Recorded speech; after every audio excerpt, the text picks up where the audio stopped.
Hello lovely people. We are starting this one a little early because I am showing you the balls of poo in my soap, also known as Dead Sea Mud. Dead Sea Mud is a clay, so like any clay, everybody says how much of clay should you put? However much you bloody well want. If you've seen my Clay for Days videos, you know that I could put 3 cups of clay in 1,000 grams of oils. So don't be afraid of clay. As a general rule, I put like 2 tablespoons. So if I was going to put, oh, that was my spoon from in there. If I was going to put kaolin clay in a soap, which I do every soap, not if, I would do like 2 like that on one of these plastic spoons, which I call tablespoons because they're bigger than a teaspoon, smaller than a tablespoon. So tablespoon works. I'm not like making up words. But yes, so this is how much Dead Sea Mud, because I just put this much because I did. I don't have a rhyme or reason for it. And I have just seen there is a cat hair, so we may rescue that from the soap. I had to go and wash my gloves. I had so much friggin' mud on them and it's very messy. Alright, so I'm just going to mix this through and we'll go from there. And look at it, like seriously, look at it. It's disgusting.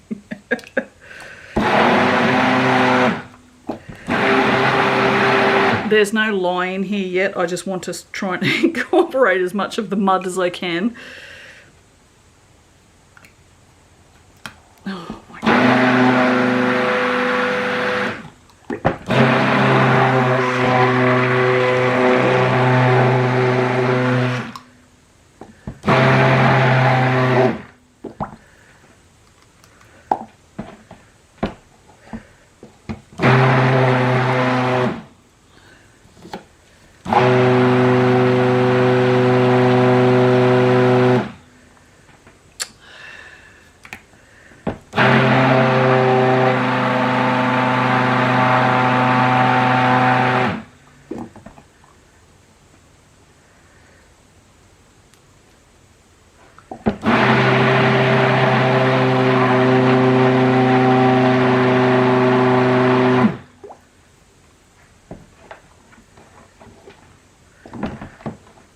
I'm just looking for any big chunks now.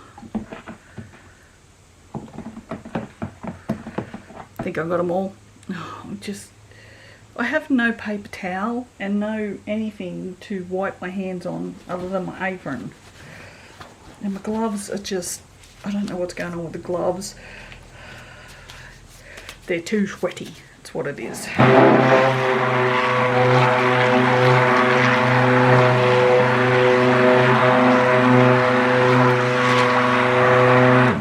Okay, I would say that's fairly well incorporated now. That also had my goat's milk in it.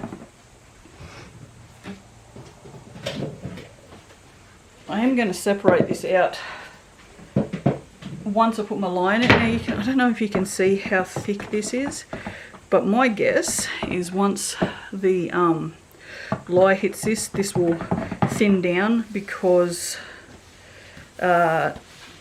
the oils are fairly cold, plus the goat's milk come out of the fridge. So if you're interested and you don't watch all of my videos, this is the goat's milk that I use. I just store this in the cupboard because it has a fairly long shelf life. So yeah, and then when I know I'm going to be soaping, I just chuck it in the fridge the day before and then use it. But yeah, alright, we'll go put the lye in this and I'll show you how this thins down. So you can see it's definitely pudding stage. But I soap like this all the time and it doesn't affect the soap. People are so scared about soaping with cool batter. It really doesn't matter because as soon as this lye hits this, now what's going to happen is it starts to heat immediately. That's why soaping hot, like you find with a lot of American soapers, I don't care if this is considered whatever it is, racist, whatever, although I don't think American is a race, but you know what I mean. People who soap at like 40 degrees or 45 degrees, which seems to be fairly common. There's absolutely no necessity for it unless you're using something like beeswax. Then you don't need, because look at this. See what's happened here? The lye already is heating, and this is just now back to a liquid state. So we are now, with the lye in here, we're now starting at a really low temperature. So we're not going to have this accelerate because it's too hot. If I'd started doing this at 40 degrees, just doing that probably would have thickened it up so fast I wouldn't be able to do anything with it. You need to take these things into consideration when you're soaping. Like there's literally, apart, like I said, apart from if you've got beeswax, there's really no reason to soap particularly hot. And besides which, I mean, I just checked and it's 27.5 degrees here right now. So the room temperature isn't exactly cool. All right, let's get this mixed.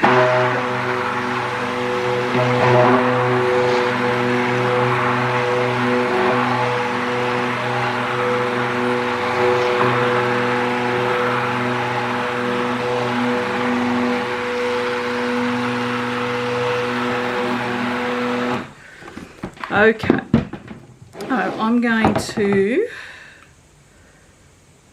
double check, although there's definitely still mud on my stick blender that has not incorporated. I think because it's actually stuck to the stick blender. Can you see? I don't know if you can see that. So that chunk there, that is not mixed, that is just mud. So I'm gonna just clean this off because I don't want any chunks of non-incorporated mud in my soap. So I'm gonna get this all out. I don't know why I did a messy soap when I've got no bloody paper towel ripped up ready to go. I'm gonna grab some hand towels tomorrow from Kmart because I've got to go down to Yamba anyway. And there's a K-hub down there, so I'm just sick of using paper towel, honestly.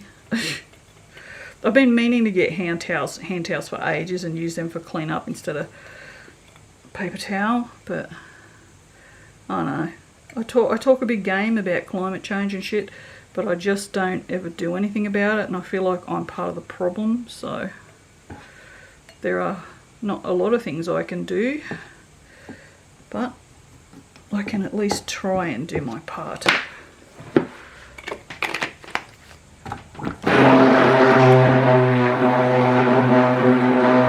Right, what I'll do is nothing because I cannot grab anything. Let me just give this one just to make sure there's nothing down in those corners. Looks pretty good. When we separate it out, we should be able to see a bit better. Was the rest of that sentence? Let's pour that out of this corner. That should pick up the bits of mud that I can see that are still there. Oh, this is getting thick, which doesn't surprise me, really. But I wanted to do a layered soap anyway, so I'm not overly worried. No, it doesn't look like there's any mud down in the bottom of that, so that's good. Okay, so I'm going to make this really simple. And I'm just going to do 3 layers. I have made this way before, and I really like how it looked, because this soap tends to look really creamy. So I'm just going to go with the flow. Seeing as that one has already got the thing in it, let's see if we can't. Well, that didn't help. Just, righto. I've got my last one's got oil all over it. What could possibly go wrong? Mould, just in case. I need that, and I need some blick. So, oh, better not use that spoon. So this is activated charcoal, and I'm going to use probably a flat tablespoon. putting the lid back on, so even if I knock it over, it's fine. Woof. I'm going to put the fragrance in now. I've never used this fragrance before, so let's hope it's fine. If not, it's not.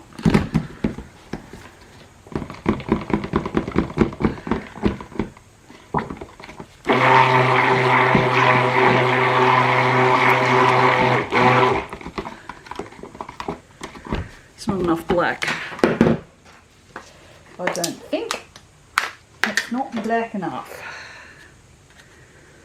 I want it to be fairly distinctive, so I've added about the same amount again. It's also a good additive to have with this soap anyway, so.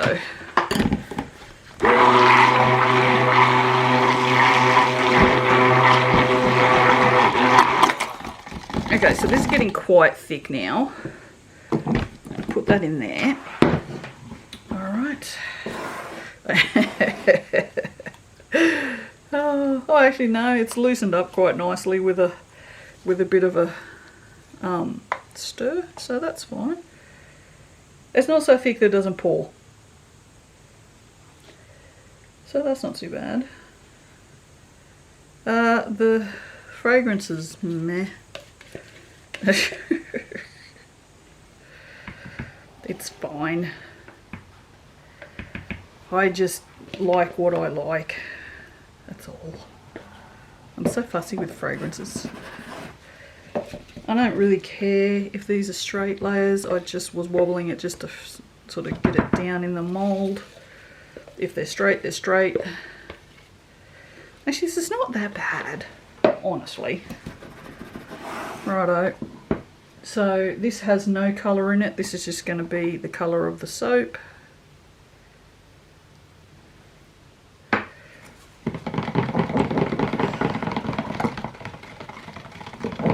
I'll give that a quick.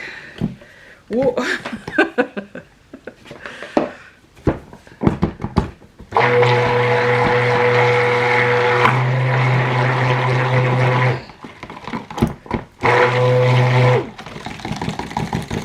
Right, I can go in there.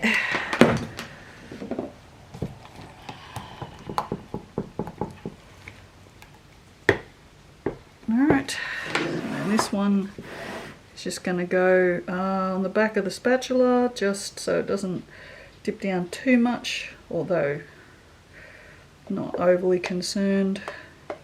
Like I said, don't care if the layers are straight. If they're straight, they're straight. If they're not, they're not.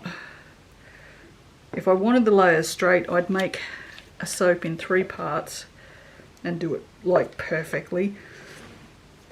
Actually, this fragrance is not bad. It's got a nice whiff of, I don't know what, it's a bit citrusy, I think. It's not very strong. It's green tea and patchouli, I think. Which is why I was like meh, because not, you know, patchouli, meh. But I thought that was kind of a more of a spa-like fragrance for a Dead Sea mud kind of soap. That was my thinking anyway. I don't know if you know, if you followed me for a while, you know that when I do soaps for the markets, oh whatever, I can't even be bothered with that. Oh, that's very thick. Hang on. Whoa, there it goes, that all over the floor. What the hell's going on here? There we go.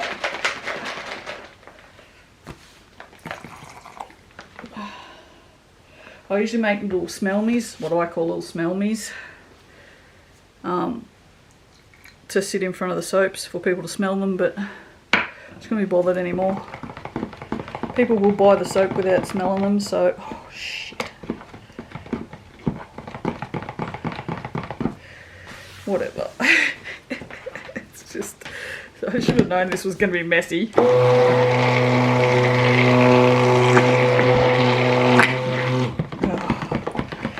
Whoa, that hit me in the face.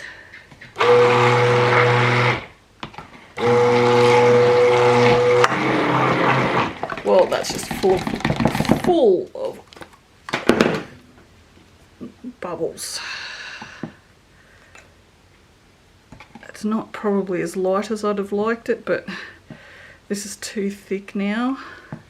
So it did move, even without fragrance in it. So there you go. Clay soaps will sometimes do that. It depends on the clay as well. I mean, it's still fine.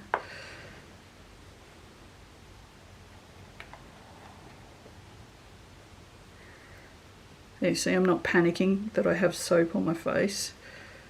It's soap butter. It's fine. The only place I've ever gotten soap butter that hurts, if I forget that it's there, or no, I didn't even think I forgot it was there. It hurt, was for some reason, I was smelling a spatula. That's right. I was smelling a spatula. I accidentally smacked myself in the mouth with the spatula. Because, you know, I'm stupid like that. And, yeah, got soap butter on my lips and it burnt my lips. So, but generally, soap butter, see, it'll affect some people and it won't affect others. That's just the way it is. So, you know, you should use your safety precautions when you're first starting out soaping. And you will learn along the way because accidents happen. And, you know, if you get a bit of soap butter like on your arm or something like that and it burns, you'll know that you're a bit sensitive to soap butter. If you get a bit of soap butter on your arm and it doesn't burn, you'll know you're not. So you will know whether or not you can soap without gloves if you want to, or with bare arms if you want to. I mean, if you want to, you could just test it yourself and just put a little bit of soap butter on your arm. Be prepared to just wash it off really quickly. You know? There's only one way to find out these things, and that's to test them. I'm not suggesting that you do it. Well, I just did suggest you do it, but I'm just suggesting that if you want to know how something's going to affect you, you're going to have to do something like that. I should just shut up. I'm not going to do anything to the top of this because I like this just nice and plain like that. So this is such a messy soap. But yeah, that's my Dead Sea mud. I haven't made this for so long. I don't know why, because I'm pretty sure it sold fairly quickly the last time I made it. I'm pretty sure it did.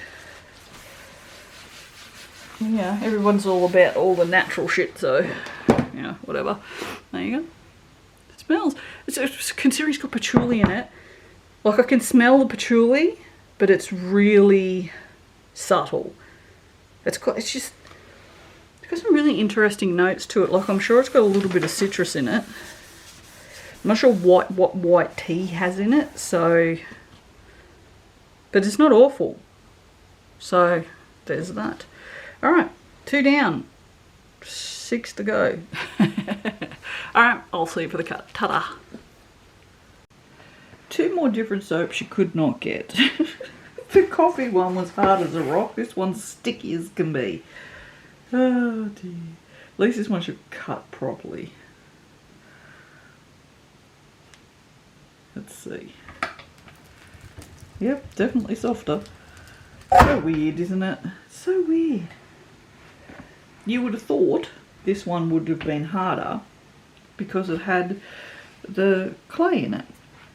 There you go. They are exactly the colours I was looking for. Exactly.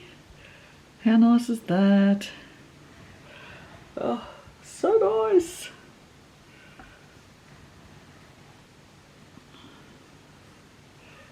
Very nice. Looks creamy too. Or it could just look creamy because I know what's in it.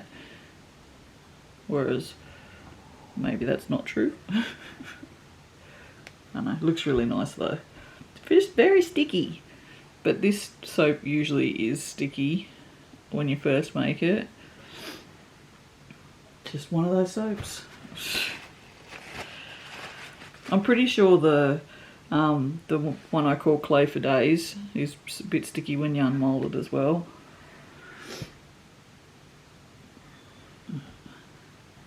I'm very pleased with that.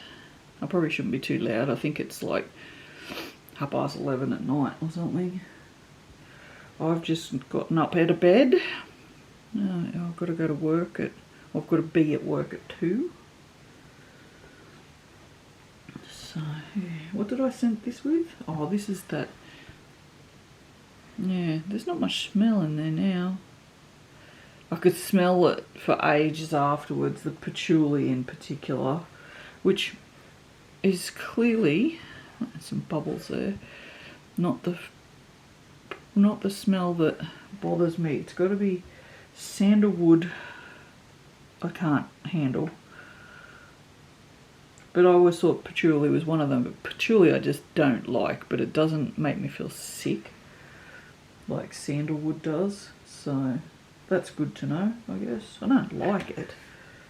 But I mean, if it doesn't make me feel sick, I will make it because I know that people like it. I'm just to the point now where I'm just not making fragrances that make me feel sick because it's just not worth it. I'm not that desperate for money that I have to, you know, make myself sick to make money. So yeah, no more. You will not see me make another lavender product ever again. I don't care how popular that shit is. I don't like it and it makes me sick. So that's it. The end. And sandalwood. So as popular as all of the sandalwood soaps that I've ever made have ever been, it's just, no, it's not worth it. But like I said, the patchouli's not too bad. Like, I don't like it. And I've specifically come out here to cut these soaps before I had a shower so I could get the smell of them off me. Because I wouldn't, like, that patchouli that I could smell on me. Because remember I said I splashed it and I got a little bit on my arm and I got a little bit on my face. When I went and washed them off, I can still smell it because I can't get the smell of oils off me unless I have a shower and, you know, have like hot water and soap and stuff.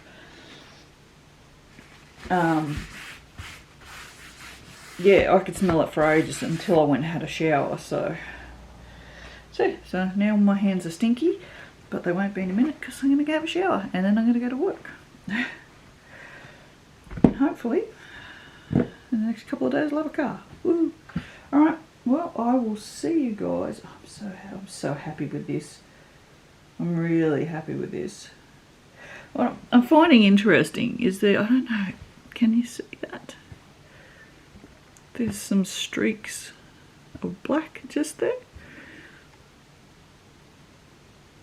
I'm going to guess they're from when I put the end of the stick blender in this to mix this, there was a bit of this on it. So I'm wondering if that's just like a little bit of unmixed activated charcoal. It was not the first one I saw it in either, so look at this. Oh, sticky bitch of a soap. Alright, my friends. I'll see you for the next one. Bye. Ooh, battery's almost flat.